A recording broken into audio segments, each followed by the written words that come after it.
कामयाबी मुझे मिले या ना मिले ये अलग बात है, पर मैं मेहनत ही ना करूं ये तो गलत बात है। और आप लोग गलत बात ना करें, इसीलिए आप सभी के लिए लेकर हाजिर हूँ प्रीवियस ईयर क्वेश्चंस। इसको आप अटेम्प्ट करिए और देखिए कि किस तरीके से क्वेश्चंस पूछे जाते हैं, और इसी तरीके के क्वेश्चंस आपको हमारी जो प्लेलिस्ट है, हर एक सब्जेक्ट की प्लेलिस्ट, चाहे वो जीके हो, कंप्यूटर हो, इंग्लिश हो, रीजनिंग हो, जो कि आपके एंट्रेंस एग्ज़ाम में जो भी सिलेबस मेंशन्ड है, आप वो सिलेबस को फॉलो करिए और वो प्लेलिस्ट आप कवर करिए। एक तरफा आप उस प्लेलिस्ट को पूरी कवर कर डालिए, आपको पॉजिटिव रिजल्ट देखने को ज़रूर से मिलेगा। तो चलिए स्टार्ट करते हैं। पहला क्वेश्चन है, hydrogen fuel cell vehicles produce one of the following as exhaust. मतलब हाइड्रोजन ईंधन से चालित वाहनों से एग्जॉस्ट के रूप में निम्नलिखित में से क्या निष्कासित होता है, क्या निकलता है? तो करेक्ट आंसर आपका बनेगा, अगर आपको लग रहा है H2O, then yes boss, you are right. Very good, आगे बढ़ते हैं। नेक्स्ट क्वेश्चन आपकी स्क्रीन पर ये रहा, rivers that pass through Himachal प्रदेश।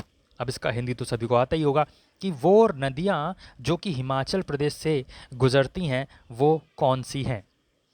तो करेक्ट आंसर अगर आप इसमें देखोगे तो ऑप्शन नंबर 4 जो है, ब्यास, चेनाब, रावी, सतलज और यमुना, ये पांच की पांचों नदी आपकी हिमाचल प्रदेश से होकर गुजरती हैं। और रिवर ऑफ फाइव लैंड किसे कहते हैं? तो हिमाचल प्रदेश नहीं मार देना, पंजाब करेक्ट आंसर होगा उसका। ठीक है, आगे बढ़ते हैं हम। आगे बढ़ने से पहले जैसा कि मैंने आपको बताया कि ये जो प्लेलिस्ट आपकी मौजूद है हमारे यूट्यूब चैनल पे ही, तो आपको हर एक जो सब्जेक्ट है वो प्रिपेयर हो जाएगा। आपके एंट्रेंस एग्ज़ाम पर फोकस हमने क्लासेस बना रखी हैं। डेफिनेटली आपको एक बेहतरीन रिजल्ट देखने को मिलेगा अगर आप मेहनत करते हो तो। ठीक है, अंजाम क्या होगा वो तो आपकी बात की बात है, पर अभी जो आपके हाथ में है 30 से 40 दिन जम कर मेहनत करो। और अगर आप पेड बैच ज्वाइन करना चाहते हो तो वो भी कर सकते हो। इस 30 से 40 दिन में बहुत बेहतरीन तैयारी हो जाएगी जब आपके पास यार कंटेंट होगा, कोई पढ़ाने वाला होगा ना। गाइडेंस की ज़रूरत सबको पड़ती है, गाइडेंस की ज़रूरत सबको पड़ती है। तो पूरा पूरा गाइडेंस आपको वहाँ पे मिलेगा। और अभी क्रैश कोर्स की तरीके से हम अपने कोर्स को चला रहे हैं, जिसमें आपको ई बुक और कोर्स का कॉम्बो दिया जा रहा है। 199 रुपीज़ में आपको दोनों ही चीज़ दी जा रही हैं, तो वो आप ले सकते हो। बाकी ई बुक अलग चाहो तो वो भी ले सकते हो। फिलहाल के लिए हम क्वेश्चन पे आते हैं। बाकी की अगर आपको डिटेल जाननी है तो कमेंट बॉक्स में आप कमेंट करके पूछ सकते हो, या फिर व्हाट्सएप पर भी हमें व्हाट्सएप करके पूछ सकते हो। साथ ही जो आपकी लिंक्स वगैरह हैं वो डिस्क्रिप्शन बॉक्स में दिए हुए हैं, तो वहाँ से भी जाके डायरेक्ट आप फॉर्म वगैरह भर सकते हो और कोर्स में एनरोल कर सकते हो। देखो, ये क्वेश्चन आपसे पूछा गया था कि which of the following pairs is not correctly matched. मतलब आपका डैम का नाम दिया है गोविंद सागर डैम, एक तरफ आपका लेक रिवर का नाम दिया है, वो किस रिवर पर बना है? तो गोविंद सागर डैम आपका सतलज रिवर पर बना है। कोलेरू लेक आपका पेन्नर रिवर पर नहीं, गोदावरी रिवर पर बना है। लेकिन उकई रिजर्वायर तापी रिवर पर है। वेरी गुड, सही है। वूलर लेक आपका झेलम रिवर पर है, सही है। तो इसमें पूछा गया है नॉट करेक्टली मैच्ड, तो ऑप्शन बी जो है कोलेरू लेक वो सही मैच नहीं है, क्योंकि उसका आंसर गलत दिया है। वो पेन्नर लेक पर नहीं है, पेन्नर रिवर पर नहीं है। ठीक है, तो क्वेश्चन भी आपको बहुत ध्यान से पढ़ना है, उसमें क्या पूछा जा रहा है, कहीं नॉट तो नहीं लिखा है या क्या पूछा गया है। जैसे कि नेक्स्ट क्वेश्चन है, ये इंपॉर्टेंट डेज भी आपसे पूछे जाते हैं। ये जो है आपसे नेशनल कंज्यूमर राइट्स डे पूछा गया था, is observed on in India on. तो आपको ध्यान रखना है, ये 24 दिसंबर को हम नेशनल कंज्यूमर राइट्स डे मनाते हैं। नेक्स्ट अगर हम बात करें दांडी मार्च के साथ में कौन सा एक और मूवमेंट स्टार्ट हुआ था? Home rule movement, non cooperation movement, civil disobedience movement या फिर क्विट इंडिया मूवमेंट। ये जो दांडी मार्च है ना, इसके साथ में आपका सिविल डिसोबीडियंस मूवमेंट, जिसे हम सविनय अवज्ञा आंदोलन भी बोलते हैं, ये हमारा स्टार्ट हुआ था। ध्यान रखना है, इंपॉर्टेंट क्वेश्चन है। आगे हम अगर बात करें तो name of the Pakistan prime minister who signed the Lahore declaration in 1999 is. मतलब सन 1999 में लाहौर घोषणा पत्र पर हस्ताक्षर करने वाले पाकिस्तान के प्रधानमंत्री का नाम क्या था? तो उस समय जो पाकिस्तान के प्रधानमंत्री थे वो थे कौन? नवाज शरीफ। ठीक है, ध्यान रखना है आपको, जिन्होंने लाहौर डिक्लेरेशन पर साइन किया था। नेक्स्ट अगर हम बात करें, which of the following rivers does not originate in India. निम्न में से कौन सी नदी भारत से नहीं निकलती है? तो करेक्ट आंसर आपका क्या बनेगा? Option number 4, that is Sutlej, यहाँ पे करेक्ट आंसर बनेगा। याद रखना है। आगे बढ़ते हैं। नेक्स्ट क्वेश्चन आपसे पूछ रहा है कि सुपरनोवा है एक धूमकेतु, क्षुद्र ग्रह, विस्फोटक नक्षत्र या फिर ब्लैक होल। तो सुपरनोवा जो है वो एक एक्सप्लोडिंग स्टार है, विस्फोटक नक्षत्र, ध्यान रखना है। Next question, an Indian born naturalized American engineer who was appointed as CEO of Microsoft Corporation on 4th February 2014 is, तो उस पर्सन का नाम क्या है? उस पर्सन का नाम है सत्या नडेला। ठीक है, आगे बढ़ते हैं। आगे बढ़ने से पहले जैसा कि मैंने आपको बात कही कि क्रैश कोर्स की तरीके से अब हम आपको जो पेड बैच है उसमें आप एनरोल कर सकते हो और फ़ायदा उठा सकते हो इस जो ऑफ़र आप सभी के लिए आया है।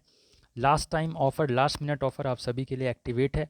डेफिनेटली आप अगर इसमें एनरोल करते हो तो एक पॉजिटिव रिजल्ट के साथ साथ आपको अपने आप में कॉन्फिडेंस डेवलप होगा और आपको एक पॉजिटिव रिजल्ट देखने को ज़रूर मिलेगा। बेहतरीन तैयारी। और अब आपकी बारी। आगे बढ़ते हैं। आगे बढ़ने से पहले ये एक और चीज़ है कि ई बुक आप चाहें तो सेपरेटली अलग से भी ले सकते हैं, ठीक है,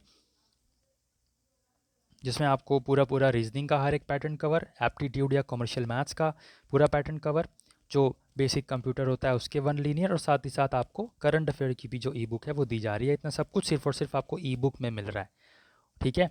तो डिस्क्रिप्शन बॉक्स में आपका लिंक दिया हुआ है, व्हाट्सएप नंबर भी दे रखा है, आप चीज़ों को देख सकते हो। आगे बढ़ते हैं। फिलहाल blood groups were discovered by, तो ब्लड ग्रुप्स किसके द्वारा डिस्कवर किए गए थे? Option 2 that is land Steiner के द्वारा। आगे बढ़ते हैं। नेक्स्ट है हमारा who develop the concept of world wide web, तो वर्ल्ड वाइड वेब का कॉन्सेप्ट किसने डेवलप किया था? तो टिम बर्नर्स ली। ऑप्शन 1 यहाँ पे करेक्ट आंसर बनेगा, याद रखना है। अफ़गानिस्तान की करेंसी आपको बतानी है इसमें, तो रुपी, दिरहम, पैसो या फिर अफ़गानी, तो इसमें जो करेक्ट आंसर बनेगा वो बनेगा ऑप्शन 4 दैट इज़ अफ़गानी। आगे बढ़ते हैं। Which country is not a member of SAARC, तो इसमें से कौन सा जो कंट्री है वो सार्क का मेंबर नहीं है? तो आपको सार्क के सभी मेंबर्स के नाम याद रख लेने हैं। जो ट्रिक है वो मैं बता देता हूँ, MBBS पेन। तो इसमें अगर आप देखोगे Myanmar is the correct answer. Myanmar जो है वो सार्क कंट्री का मेंबर, सार्क ग्रुप का मेंबर नहीं है। Who is the author of great expectations, तो ग्रेट एक्सपेक्टेशंस के लेखक कौन है? चार्ल्स डिकेंस यहाँ पे आपको याद रखना है, आंसर बनेगा। नेक्स्ट क्वेश्चन आपसे पूछ रहा है कि who among the following proposed the concept of earth hour, earth hour की जो अवधारणा है उसका प्रस्ताव किसने किया था? तो ये हैं आपके Andy Ridley. Option D is the right answer. अगर हम बात करें मानव शरीर में निम्न में से कौन सी ग्रंथि सबसे बड़ी है या largest gland in human body is, तो लीवर आपको नाम याद रखना है। सबसे बड़ी ग्रंथि या लार्जेस्ट ग्लैंड हमारा ह्यूमन बॉडी में लीवर होता है। आगे बात करते हैं हम। तो नेक्स्ट क्वेश्चन है हमारा जो कि आपसे पूछ रहा है कि WPI का फुल फॉर्म क्या होता है, उसका एक्रोनिम क्या होता है? तो world price index, wholesale price indicators, wholesale price index या फिर world price indicators. Correct answer अगर आप ध्यान से देखें तो option see that is wholesale price index यहाँ पे आपका करेक्ट आंसर बनेगा। आगे बढ़ते हैं। नेक्स्ट क्वेश्चन है Narendra Modi took oath as dash prime minister of India on 26 मई 2014, मतलब नरेंद्र मोदी जी ने जो अभी कौन से प्राइम मिनिस्टर के रूप में इन्होंने 26 मई को 2014 को इन्होंने शपथ ली थी, ठीक है। तो नरेंद्र मोदी जी ने 14th प्राइम मिनिस्टर के रूप में आपकी शपथ ली थी 26 मई 2014 को। बहुत इंपॉर्टेंट क्वेश्चन है, याद रखना है, ठीक है। तो इसी के साथ हमारी क्लास यहाँ पे एंड होती है। प्रीवियस ईयर क्वेश्चंस हमने करे जो कि आपके लिए बहुत ज़्यादा यूज़फुल होने वाले हैं, और ऐसे ही हमने कई क्लासेस में आपको प्रीवियस ईयर क्वेश्चंस करवा रखे हैं। साथ ही आपका जो जीके की प्लेलिस्ट है वो सब बनी हुई है, तो अब आपको बस पढ़ना ही पढ़ना है। बाकी मैं आपको ऑलरेडी क्रैश कोर्सेज़ के बारे में बता चुका हूँ। फैमिली में नए हो तो सब्सक्राइब करके बेल बटन ज़रूर दबा दो, जिससे आने वाले दिनों में हम मॉडल पेपर्स भी लाने वाले हैं। जैसे ही आपका एंट्रेंस एग्जाम पास होगा तो वहाँ से भी आपको चीज़ें देखने को मिलेंगी और उसका नोटिफिकेशन मिलता रहेगा। फिलहाल के लिए बस इतना ही। पढ़ते रहिए, तैयारी करते रहिए, रिवीजन करते रहिए बस। जय हिंद, जय भारत।